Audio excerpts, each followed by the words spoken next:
to me, call to me. Turn it up, this is what we're made for.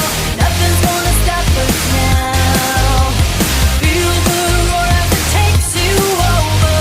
Now we're never coming down. Call to me, call to me.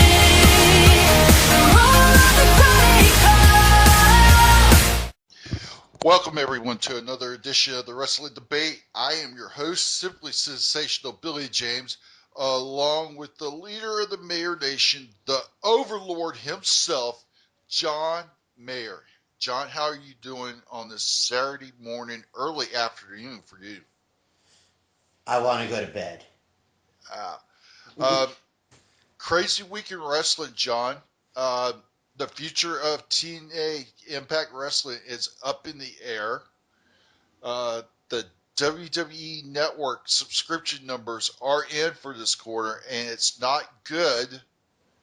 And much, much more, John, including a WWE release.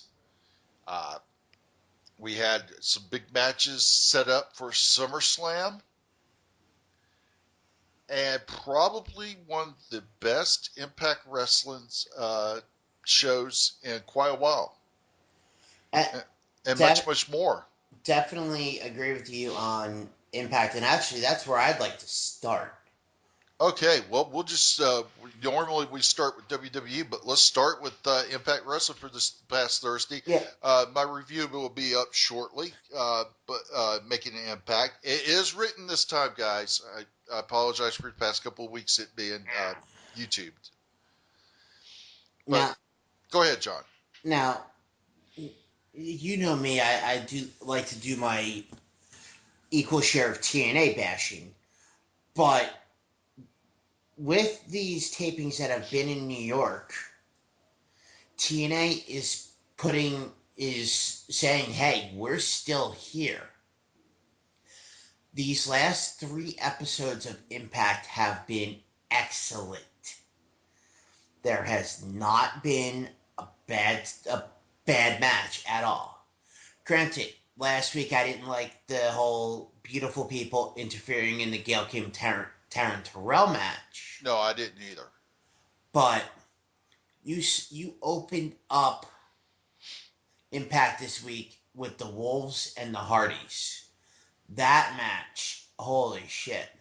Yeah, did you see their finishing move that they hit on Matt Hardy? I was like, holy shit. The powerbomb backstabber. Now, force of nature is what they call it. Well, I was just saying what it was. Yeah. It's a powerbomb backstabber combination.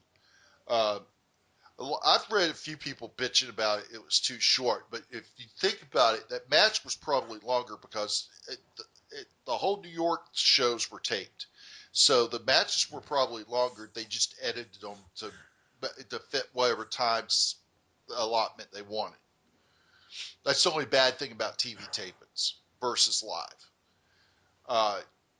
Yeah, the Hardys versus the Wolves was awesome. And I hope that ain't the last time we see that match because I'd love to see them go at it again. Well, they've already announced a match for the tapings this week coming up. You have a 3-way match, Team 3D, the Hardys, and the Wolves. Yeah, well, I tell you what, the Wolves are going to prove themselves if they're truly up to snuff being one of the greatest tag teams out there, because they're going to be going against 2 of them that have already proved it.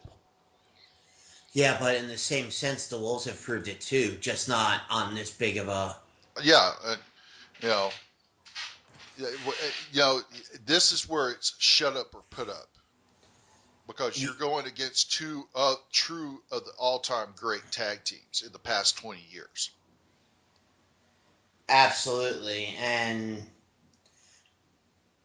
now, you didn't only just have the Wolves. You had Low-Ki winning his match to get into the X Division title match next week. You had Sonata, the turncoat, luck out in his match because, I'm sorry, the guy they brought in, Chris Cage, was I thought better. his name was Brian Cage. Brian Cage, Chris Cage. Chris Cage is one of the guys wrestling at 2K Pro next week. Ah, Yeah, Brian Cage. Brian Cage. I hope TNA does something with him because if not, I'm gonna let Mr. Eric Pleskin know about him. Even though yeah, I'm sure because I was impressed with that. I was impressed with that fall away slam he hit on both of them at the same time. Sonata and Crazy Steve. I was impressed with that. Yeah, I'm sorry, but Crazy Steve just needs to I'm go. over it. I'm over it. If you want to do the Nux and Rebel as his manager, I'm fine with that. Uh, I thought, okay, cool, they're giving Rob Terry to do something, but it's a joke. It's just the menagerie looked like it was going to be, it was a good idea, but the execution has been terrible. Yeah, Terrible. it's been It's brutal. bad. It's brutal. Now, I want to go back to the low key Manic DJZ match. There was one spot in that match, like, holy shit, Manic had DJZ in the Indian Deathlock, and then he hits a fisherman suplex on Loki for a pin attempt while he still got DJZ in the Indian Deathlock. That Yeah, was impressive. That was impressive. Speaking about DJZ, he has also re-signed with TNA to a multi-year deal. Uh, well, we hadn't even talked about the third qualifying X Division match, John. But to me, out of the three, the Sonata, Brian Cage, Crazy Steve match was the weaker of the three. I will agree with that. Uh, but the third match, all I can say is, Joe's gonna kill you. Well, yeah. But it was cool to see Homicide back. Yes, I will be seeing Homicide again in person real soon. Yeah, well, I always thought he was a good X Division wrestler, but what I really remember him for is him and Hernandez as LAX. Yeah, and it's funny that you mentioned that because before, earlier in the day, I was actually watching a match with LAX against AJ and Christopher Daniels from Hard Justice in whatever year was '04, whatever year that AJ and Chris Daniels won the tag belts twice. I think '06. Yeah,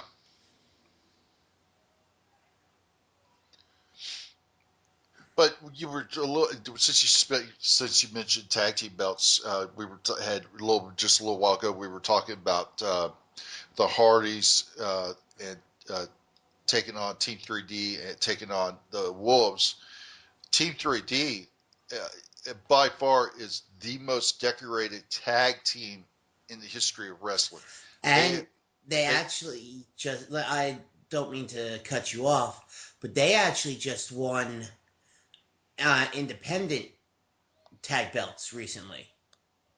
well, that adds to their resume because they've held the WCW, the NWA, the ECW, uh, WWE tag team titles, the World Tag Team titles, uh, the TNA tag team titles, the IWPG tag team titles. IWGP. Thank you. But you get my point. They've held just about every tag team belts in just about every major promotion. Yeah. And I don't think there's any other tag team that can claim that. I think the closest tag team that might be able to claim that is the Hardys. Not even.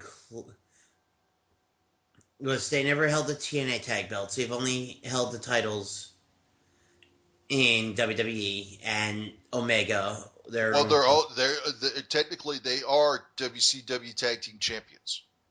Yeah, technically so are the Dudleys. Well, that's why I said Team 3D WCW tag team champions. I counted that. Oh, okay. Here, yeah, here it is. Team 3D posing with the two CW tag titles after defeating Kevin Steen and Jason X in Waretown, New York on July 13, 2014. That's awesome for him. But getting back, the final match, the X Division match, was Homicide versus Tigra Uno and Samoa Joe. And I thought Joe looked awesome in that match. And I think it's going to be interesting next week when it's Low Key versus Sonata versus Samoa Joe. The winner is going to be your new X Division champion. Absolutely. And to bring it up, the Dudley Boys, Team 3D, are 25-time tag team champions. That's quite impressive. Like I said, they are the most decorated tag team in professional wrestling history. Period. Yeah, and that's 25 times through 6 different companies. Yeah, I mean, nobody can claim that. Not even some. And we're talking about when you talk about the history of wrestling, there are so many great tag teams to talk about. Demolition, the Road Warriors, the Hart Foundation, the Rock and Roll Express, the Midnight Express, the Steiner Brothers, just to name a few. So the Dudleys, I mean, they're the most decorated. There is no ifs, ands, buts about it. But the main event, John, Austin Aries cashed in the X Division title last week. He got his title shot, and it was a pretty damn good match. It was. And TNA, for whatever reason, they are getting it right with Bobby Lashley and booking his title run. They're getting it right, John. This is the way they're booking Bobby Lashley is the way they should have booked Magnus. Yeah. Now, if you remember Bobby Roode's title run, which he spent the whole entire time of his title run as a heel, yeah, he cheated. He used loopholes, but it wasn't constant outside interference like it was with Magnus's title run. And this is what we have here. With the exception of the Eric Young title defense, all other title defenses that Bobby Lashley has made, no outside interference, nobody's come down to the ring. He's come down there by himself, and he's dominated. Yeah, that he think, has. I mean, don't get me wrong. Jeff Hardy pushed him. Austin Aries pushed him. But Bobby Lashley has been a dominating monster heel champion, and the thing they're getting right with him is there's no outside interference, and I like that. I like that because the way they're doing it, it makes him into such a monster that whoever does beat him for the title is going to make it a big deal. Yeah. And I'm going to go ahead and call it right now. The guy who's going to beat Lashley for the title, and that's probably going to be at Bound for Glory, and hopefully he won't be the final champion. Hopefully TNA will get everything squared away and still have a TV deal by that time. But the guy who's going to beat Lashley, and I believe it's going to happen at Bound for Glory, the it factor, Bobby Roode. That's who I think it's going to be. In case you're wondering, unfortunately, Austin Aries was not successful cashing in on Bobby Lashley, but he gave him a run for his money. And I think Austin Aries deserves another title shot. Yeah, I think you'll see him get another shot. Yeah, absolutely. But all in all, from top to bottom, it was damn good Impact Wrestling. And hopefully this will work in TNA's favor in order to, maybe wake up Spike TV execs and go, oh shit, maybe we should renew their deal. Because in all honesty, what the fuck do they have to put on there to fill their time slot that's going to bring in ratings? Yeah, but what it comes down to with TNA is it's the double-edged sword. It's how much damage have they already done? But in the same sense, why hasn't Spike TV done any promoting for them? Yeah, absolutely.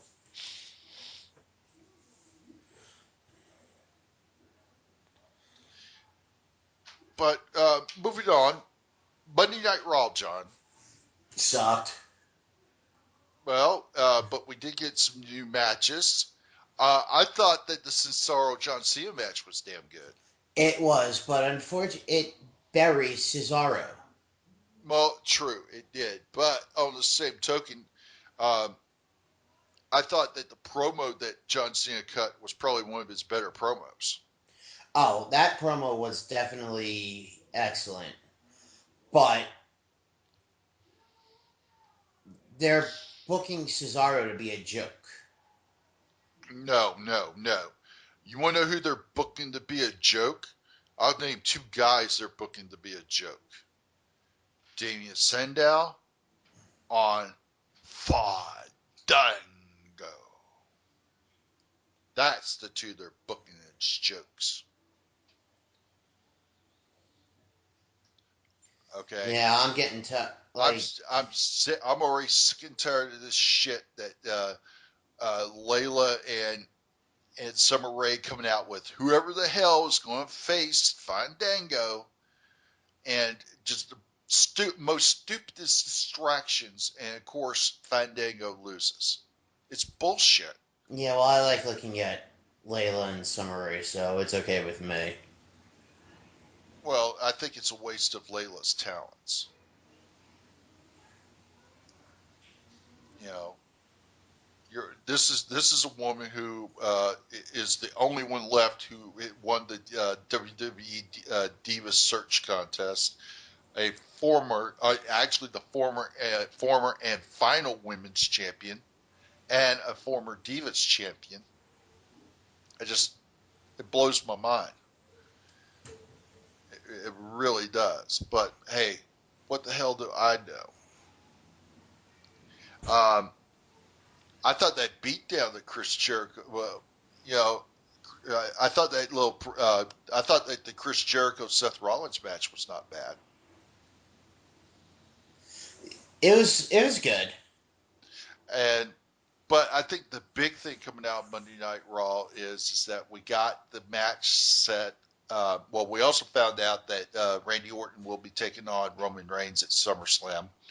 But we also found out another match. And say what you will and such about the Divas, but at least we're getting a major storyline. Um, Last week, Stephanie McMahon was arrested on Monday Night Raw for battery on Brie Bella. And this week, we had the confrontation in the ring between Stephanie McMahon and Brie Bella. And basically, Stephanie saying, hey, I'll do anything you want, just drop the charges. And Brie gave her ultimatum. She wanted her job back, which Stephanie was like, hey, no problem. Wait. I want more. I want a match at SummerSlam. Oh, okay. I'll give you a Divas title match. Nope. I want a match against you, Stephanie. And I think that was a good, little setup. And I like the brawl. Did you see that after she slapped her off of the apron? Stephanie turned around, was starting to mock Daniel Bryan, and Brie just came right in there and nailed her. Yep. Uh, I mean, both Bella twins have improved since their first leaps and bounds from their in this run in the company from their first run in the company, especially Brie. and I think she's really worked hard, and I think that this is probably it's going to be a damn good match. I mean, call me crazy. I don't think it's going to be a damn good match. It'll be a good match. We'll see, but I know. Let's put it this way: it's not going to be a bathroom break match. No. And since we're on the subject of divas, well, most likely it has not been made official, but I'm pretty sure we're going to see this match, a rematch from Battleground. AJ Lee defending the Divas title against Paige. What do you think about Paige's heel turn? It's interesting. Yeah, it is interesting. I don't know if you got to see it because I think you said you only watched the last hour of SmackDown. Yeah. AJ had a match against Rosa Mendez. Yeah, and she won it in like 4 seconds, I heard. Yeah. Basically, Rosa Mendez says, I want a title shot. Next thing you know, bing, bam, boom. Rosa's in the Black Widow tapping AJ's ass. I'm not going to lie. I tapped that ass too. Well, I let me put it this way. I would if A, I wasn't married, B, she wasn't married to CM Punk because I really don't want to get my fucking ass kicked. So Fuck that. I'm hardcore. I'd do it. Alrighty then. But I think that will be a damn good match. Now that Paige is full heel. I think when you have a face versus face, it kind of, it makes it an awkward match. But when it's classic face versus heel type, it's always a good match. And these two we know can go. That they can. Okay, the big thing is on SmackDown, we had Dean Ambrose take on Alberto Del Rio. It was a decent match up until Seth Rollins interfered and such. I think we're going to see a match between those two at SummerSlam. Because eventually they got to resolve this thing. Because what they're going to do is spend a whole year Dean Ambrose feuding with Seth Rollins. Yeah. It's got to come to a point where, hey, okay, this is it to the feud. Let's move on. And they've been kind of dancing around the match. SummerSlam is the place to have it. They need to do it. So we'll talk about SmackDown real quick, John. Jericho versus Eric Rollins. What did you think? It was a good match. Yeah. SmackDown was okay. It just didn't. I mean, there wasn't anything that stuck out in my mind that was like, super memorable. We did get another match. We'll have Jack Swagger take on Rusev in a flag versus flag match. You're going to, I guarantee you're going to see Jack Swagger win at SummerSlam.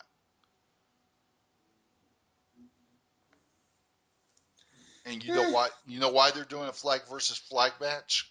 Why? So this is a way that Jack Swagger can beat Rusev without Rusev being pinned. Yeah, but they haven't announced the rules to the match yet. It could be winner's flag hangs. It could be anything. They haven't said Oh, that's it's. true too. But normally a flag versus flag match is you retrieve your flag and hang it. The first person who can retrieve their own flag and hang it is usually the winner. But you're right. You're absolutely right.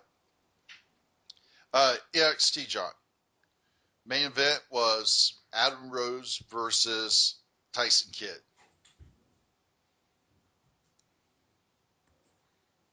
What were your thoughts? It was good.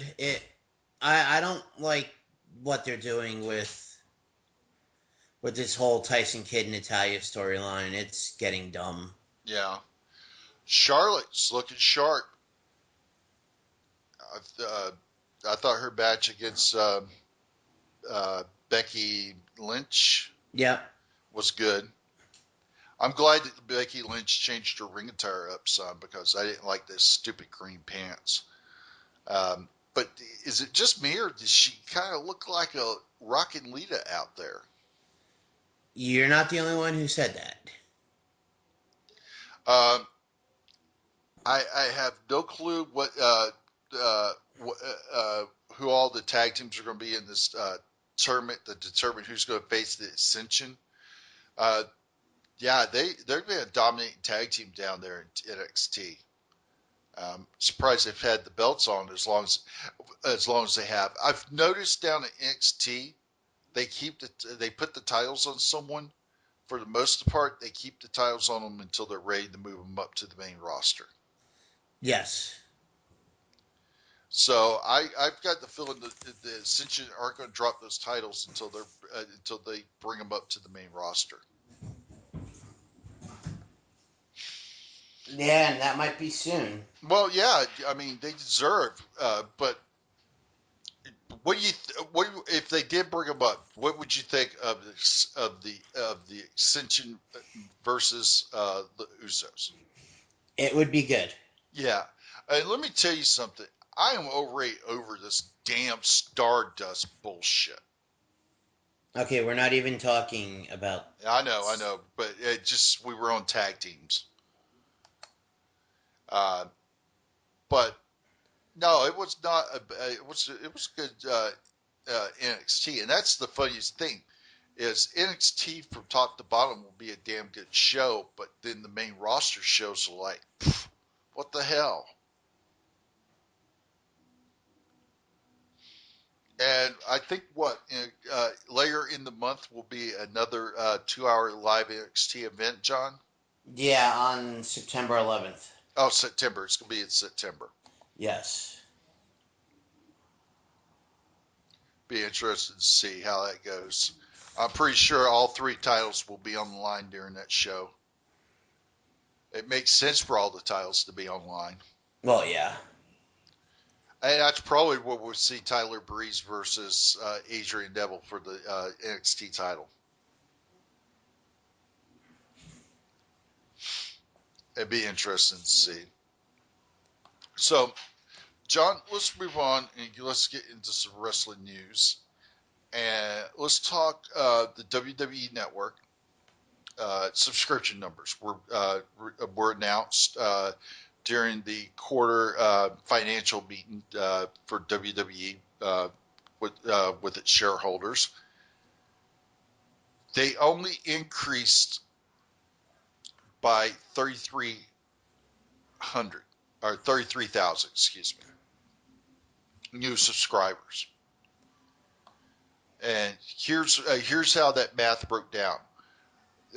They did in actuality, the actual number was 168,000 new subscribers. However, they lost 128,000 subscribers. So, and when you take away the loss, they only gained 33,000. That's not good numbers. They now have a total number of subscribers just below 700,000. Yes, but from what I'm hearing, they're going to be doing it internationally real soon. Yeah, they're from what I heard, by the end of September, they're going to have it rolled out. Also, another thing is that they're going to have the app released for more smart TVs and Blu-rays players. That would be great if I could get the app on my TV. It'd be great if I could get the app on my Blu-ray player.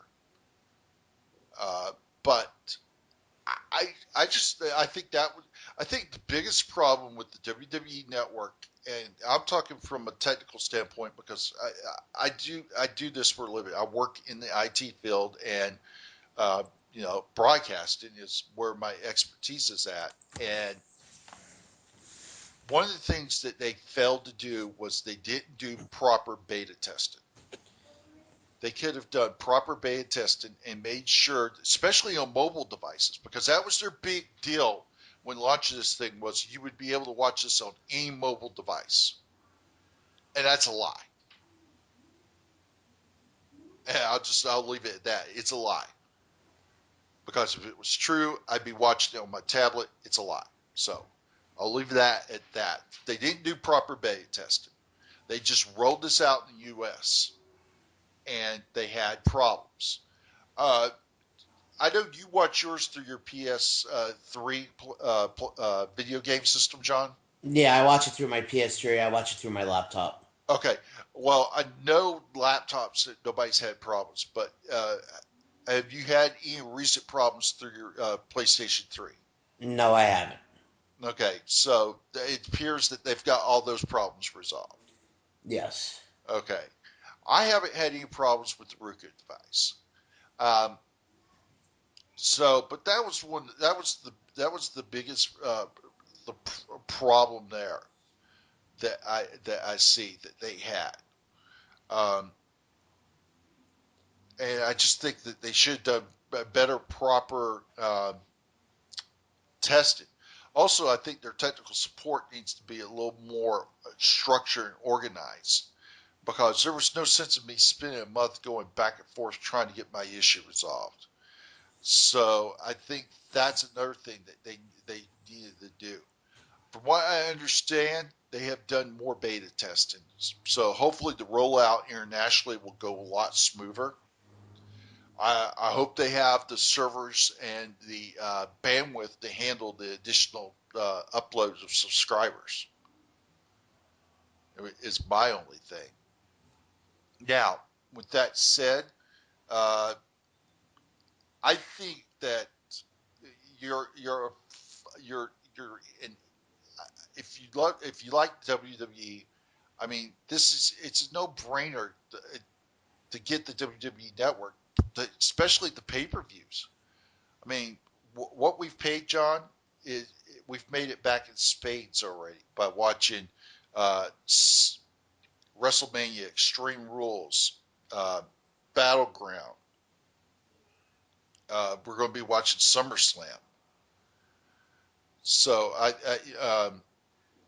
Money in the Bank. I mean, if you really think about it, we've got our money's worth out of it. That we have. I watch NXT every week. I've been watching Main Event every week. I'm a little behind on Countdown, but I like Countdown.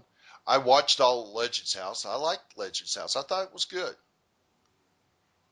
So, and I've watched some of the Legends of Wrestling, and some of those Legend of Wrestling documentaries I like because I like listening to some of that inside information. So, to me, there's a lot of great content that's on the WWE Network. You have access to every WWE, WCW, ECW pay-per-view. Let's see. Now they have Saturday night's Main Event on there, Clash of the Champions. I mean, a lot of great content on there. So hopefully the international will help, but we'll have to wait and see.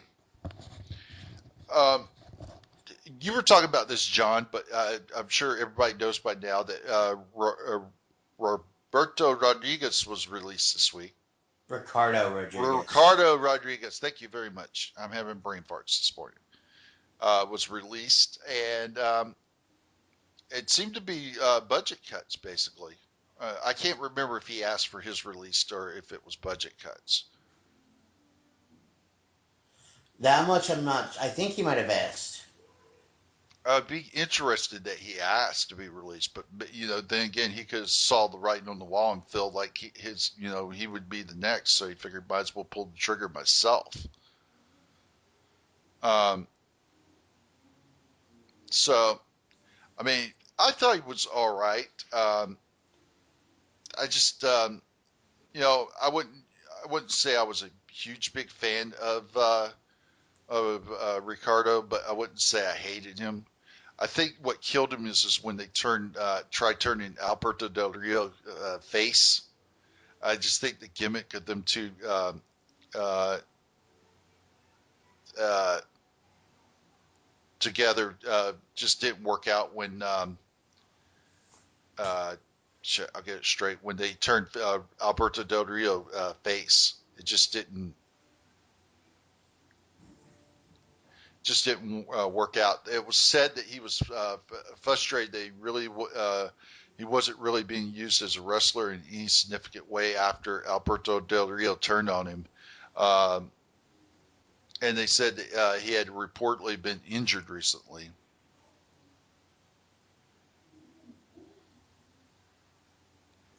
Um, anyway, it's said that his contract was set to renew the night after SummerSlam. So, but it's being reported that the WWE released him. Yeah. So, but just a little interesting fact, the original person WWE wanted to use as Del Rio's personal ring announcer told people he wasn't interested in doing ring announcing, and that's how Ricardo got the job.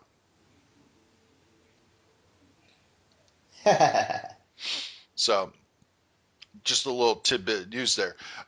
Moving on, Sheamus. Let's talk Sheamus news for just a minute. Let's not talk Sheamus. It's not important. Whoa, Sheamus on your shit list or something? No, it's just it's not a newsworthy story, Billy. Well, we don't have much news, John. We'll make it real brief and quick. The rumor is that supposedly Sheamus is going to play Darth Vader in the new Star Wars movies. Sheamus doesn't deny the rumors, but he doesn't confirm them. Um, how the hell can he play Darth Vader in the new movies when Darth Vader died in Return of the Jedi? You're asking the wrong person. I am not a Star Wars fan. Ah, okay. Now that explains why you wanted to move on. All right. Let's talk, and we'll make this one super brief too, John. A former WCW star has recently signed a deal with adult film company, Vivid. Uh, yes, and this is not a joke. Uh, Buff Bagwell is following the footsteps of China, entering the adult film world. And you want to hear the stranger thing, John? I'd rather not, especially talking about a man and doing porn. Oh, his wife is negotiating the deal. Blech. Yeah. How the mighty have fallen. It's so sad. Because I like Buff Bagwell. I always thought he was a good talent. And he could have been a bigger star. Just a multitude of reasons why that didn't happen. Okay, one last piece of wrestling news, John. Then I want to get your thoughts on a couple of quick things. Recently, I guess one of the Harts, Smith Hart, decided he wanted to hop onto Twitter, and he went on a tirade on one Vince Russo, blaming him for Owen Hart's death and blatantly calling him he didn't blatantly say it, but he pretty much insinuated calling Vince Russo a murderer. Basically, he blamed him for Owen Hart's death, which I don't see um, how Vince Russo could be blamed for that. It was a tragic accident. I mean, it was a very tragic accident, but I just don't see how you could blame him for that. You can't. It's Smith Hart being bitter. Yes, it sucks Owen Hart's gone. Get over it. It was 15 years ago. Well, I'm not one to tell someone how to grieve, but I mean, in all seriousness, we can bitch about Vince Russo as much as we want, but I mean, really, let's get real. He didn't have anything. He was not, it was not his fault what happened to Owen Hart. Now, uh, Smith also blames Russo for WCW and TNA's troubles. Basically, says you successfully murdered 2 wrestling companies, and he basically threw out a challenge. He wants to wrestle Vince. He wants to fight Vince Russo at Bound for Glory. Yeah, it's just not happening. Um, basically goes on to say, I like to challenge Russo to a fight at Bound for Glory with the proceeds going to Owen's Foundation. If nothing else good can come out of the destruction of TNA and the loss of jobs, perhaps raising money for a worthy cause would be. I really, I don't understand that. So, and it brings us in one of the things I wanted to get your thoughts on, John, is the whole big shebang with Vince Russo. The whole scenario is he was secretly brought in behind the scenes as a creative consultant.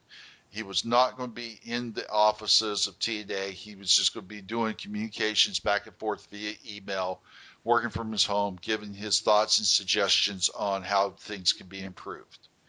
Um, Basically, one of his emails got sent to the wrong address, and as you know, everybody in the top of the world knows that Vince was working for TNA, and Spike TV was not happy about that because, for whatever reason, they said they did not want that would not be doing anything with TNA if Vince Russo was involved. The latest claim is that is is that well, and this news was I'll get it straight here. I'm sorry for being scatterbrained. It's just been one hell of a week. Um, this was on Wednesday. Viacom, who is the parent company of Spike TV, and TNA both are still claiming they're in still in negotiations. But multiple sources have confirmed that Spike TV informed Dixie Carter they're not interested in renewing their deal for Impact Wrestling. The 2 key reasons they don't want to renew: they didn't believe the product was cost effective for what they're paying for it, and the fact that they were outright lied to about Vince Russo's status with the company. Of course, TNA had already denied that he was working for him, and then when the emails got leaked out to Mike Johnson of Pro Wrestling Insider, TNA went into panic mode because Spike TV made it clear they didn't want Russo involved. He's, of course, now we know he's done with TNA. Now, there's some talk going around that Spike TV is willing to keep the show, but wants to cut down on licensing fees they pay. And there's also speculation from experts like Jim Ross that Spike TV could be looking to own their own wrestling company by purchasing TNA like they did with Bellator MMA. Basically, Vince Russo claims he chose to leave TNA, but the reports are that he is gone and that he was fired from the job. And of course, everybody's favorite commentator, Taz, had to hop onto Twitter, because that's what you do, is you hop on Twitter when you want to run someone down in the ground. Basically, he tweeted, "I unfollowed Russo earlier. He's annoying and he's all about his brand. Hashtag go away."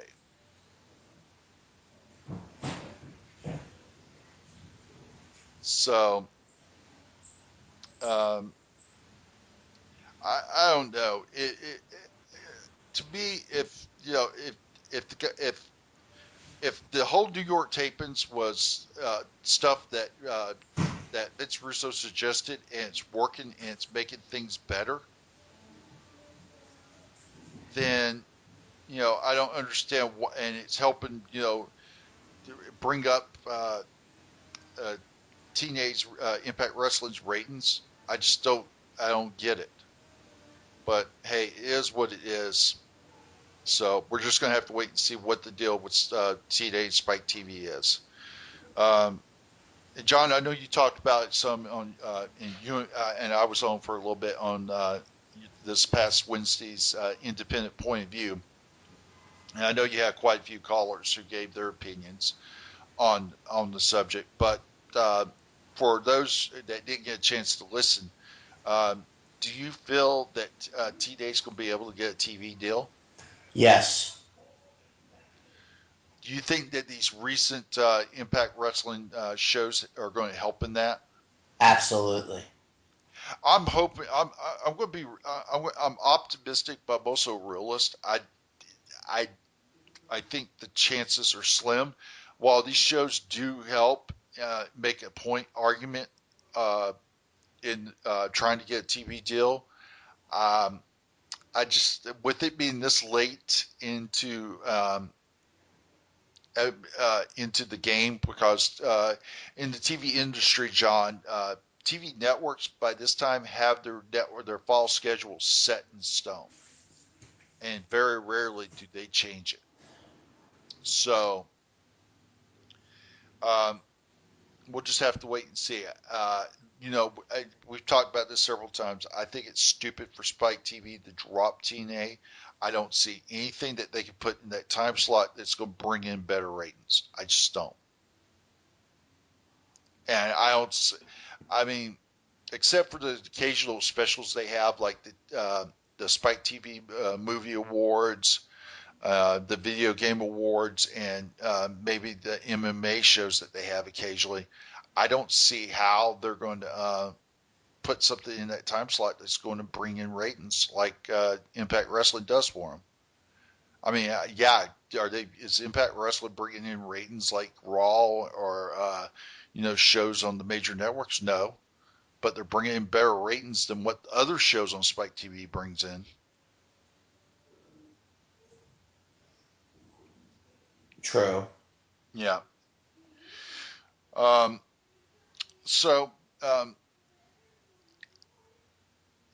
As I said, we got the Stephanie McMahon versus Brie Bella match. How do you think Stephanie's going to do in that match? Because she hasn't wrestled. I know she's in shape, John. I know she's in shape. But there's a difference between being in shape and being in ring shape. She's been training. I think she'll do just fine. I hope so. I want to be optimistic about this match, because this is Brie's defining moment. This is her big moment. And I mean, I hate to be cliche. SummerSlam for Brie is going to be. It's like Brie's WrestleMania moment. It's that big moment in her career that people's always going to be talking about. This is going to be her defining moment. And I just hope it will be a good match.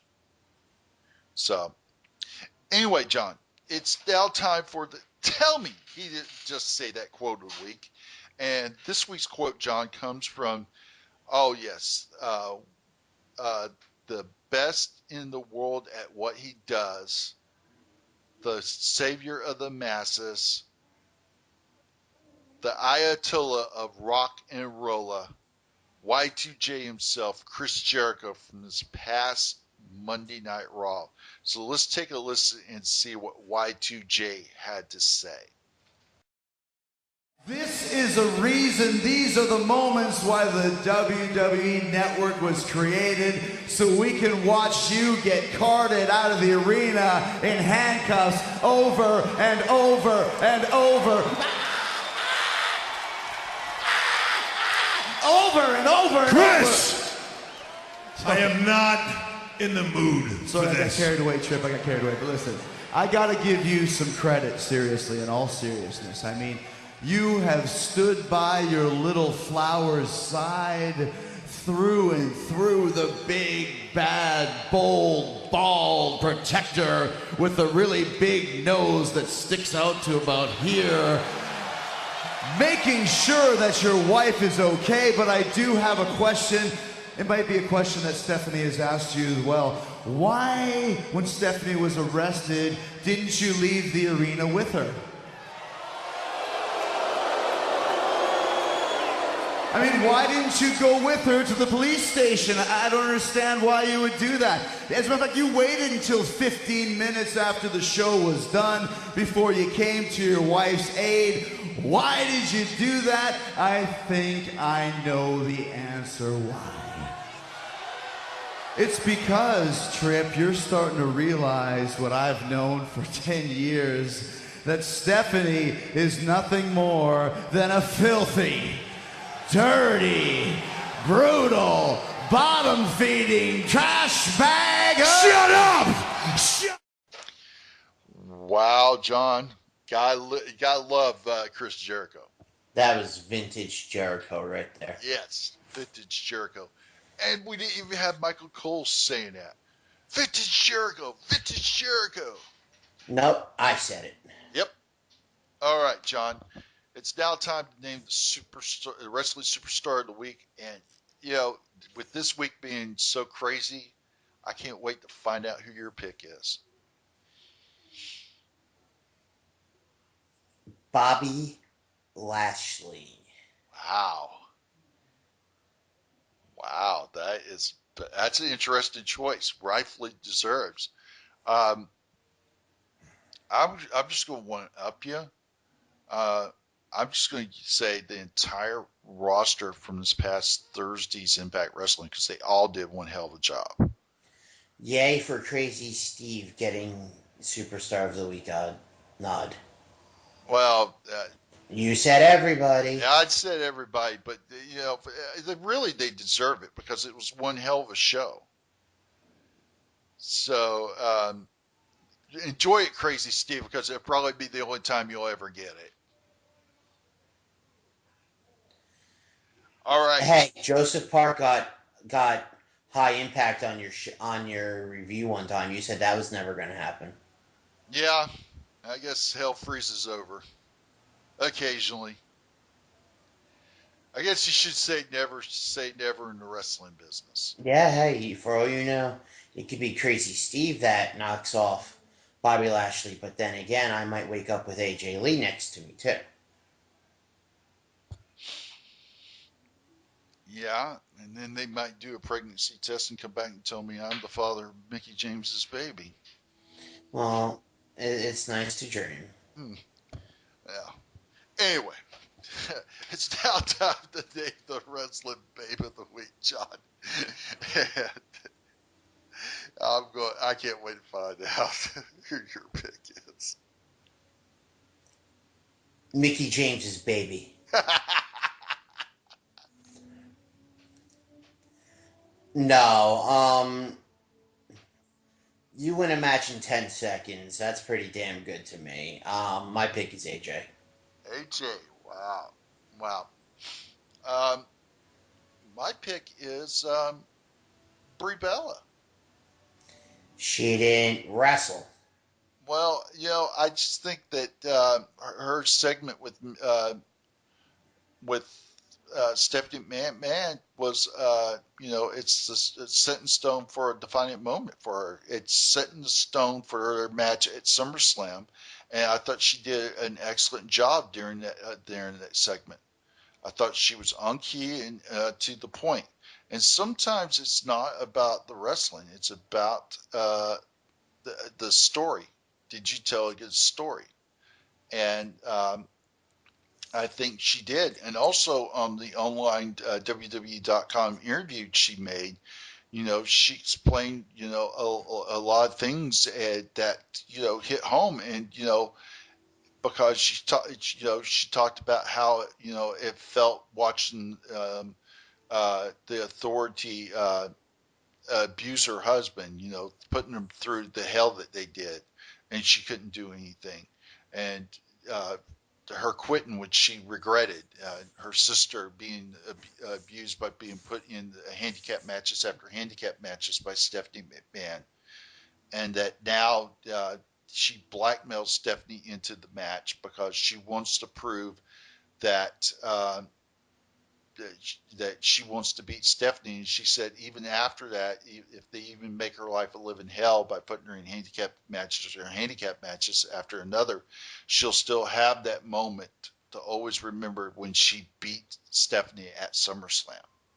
So I thought that from a story standpoint, Brie did an excellent job, and that's why I'm giving her the Wrestling Babe of the Week.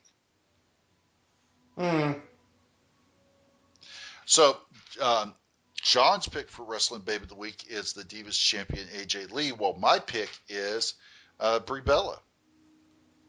Well, everyone, that's it for this week's edition of the Wrestling Debate. I've been your host, Simply Sensational Billy James, along with the leader of the Mayor Nation, the Overlord himself, John Mayer. John, do you have any parting words for our listeners before we go? We, the people. Absolutely. Any great shows coming up your way, John? In your neck of the woods? Nope, not till September. Not till September. But I know you've got a crazy month planned out for the Independent Point of View Blog Talk Radio show. That's right. You just had a big guest on last week, and from what I understand, you got some great ones lined up coming up in August. Absolutely. If you want to find that information out, go to www.blogtalkradio/indie point of view. Yep. And you'll get all the hype from John. Catch you out. Please support John. Great show. John, probably one of the best minds when it comes to independent wrestling. So you definitely got to check that out. And John has pulled out some great interviews. So you got to check it out. Well, that's it for this week's edition of the Wrestling Debate. We'll catch you back next week. Y'all take care. I'm insatiable, I can't get enough. I need to find a boy. I'm insatiable, I can't get